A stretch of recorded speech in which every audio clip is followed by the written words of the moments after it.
পারবে না। কে জান্নাতে নিয়ে যেতে পারবে? আল্লাহ সুবহানাহু ওয়া তাআলা।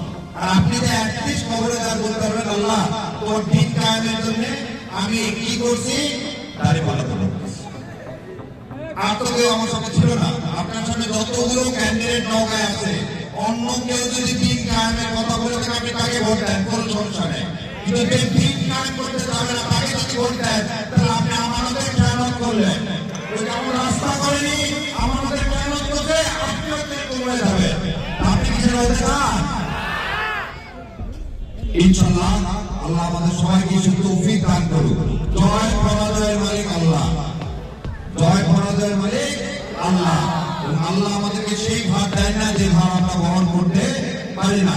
সূরা বাকারার শেষ আয়াতে বলতেছে, কেউ ভোট চুরি করতে আসলে প্রতিহত করবো, নিজের চুরি করবো না, কাউকে চুরি করতে দিব না।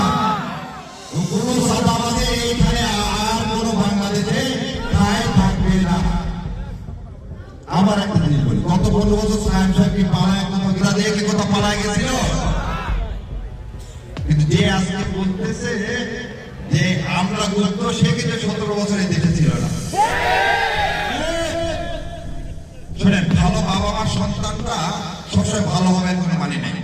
নূহ নবীর ছেলে নূহ নবীর নৌকায় জায়গা পায়নি, পাইছে না পায়নি? তাহলে আপনার কর্মই করে দিবে আপনি ভালো না খারাপ। শোনেন, ভুলু বলেন আর সরি বলেন, পয়সার এবারও কথা, দুইটাই তো বন্ধু, তাই না? এক বন্ধু না করে আর এক বন্ধু তার চেয়ে বেশি কিছু করতে পারবে কি? আমি এবার আপনাদের সামনে চ্যালেঞ্জ দিয়ে গেলাম ভুলু সাহেবকে। সবচেয়ে ইয়ং সমাজের সমস্যা হচ্ছে মাদকের সমস্যা।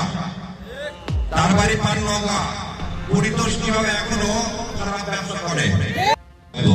খালি বলতেছি, আমাদের মধ্যে একটা লোককে খারাপ দেখান যে খারাপ কাজের সাথে সম্পর্কিত।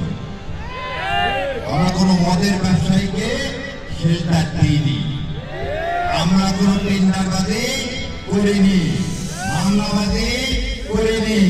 থানায় যে ইনশাআল্লাহ আমরা এই জয়লাভের মাধ্যমে আল্লাহকে খুশি করব। আমাদের ভবিষ্যৎ বাংলাদেশে আর এরকম কোন চোরাকার বাড়ি, কোন চোর, কোন চাঁদাবাজ, কোন অসৎ লোকের হাতে ক্ষমতা দেব না। শেষ কথা বলি, যদি অসৎ লোকের হাতে ক্ষমতা দেন তাহলে আল্লাহ কি বলছে, যে যেরকম তার নেতা হবে সেরকম। আমরা কি খারাপ? আমরা খারাপ তাহলে আমাদের নেতাকে খারাপ বানাবো কেন? আমি আপনাদের হাতে এটা রেখে গেলাম। আপনার সন্তান যারা না বলতে পারে তুমি খারাপ নেতা চুজ করছো, সেজন্য আমার ভাগ্যের আজকের এই নির্মম পরিহার। আজকে আমার ভাগ্যে নির্মল পরিহার। শোনেন, এদের নির্মল সাহেবের আর একটা নাম ছিল, আপনারা জানেন? আমরা ভারতীয় আধিপত্যবাদের বিরুদ্ধে, আমরা এদেশের মতো মাথা উঁচু করে দাঁড়াবো।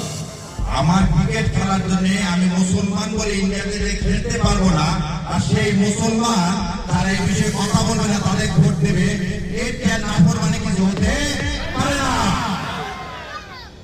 ইনশাআল্লাহ দাঁড়িপাল্লাকে জয়যুক্ত করানো আমাদের সবার কি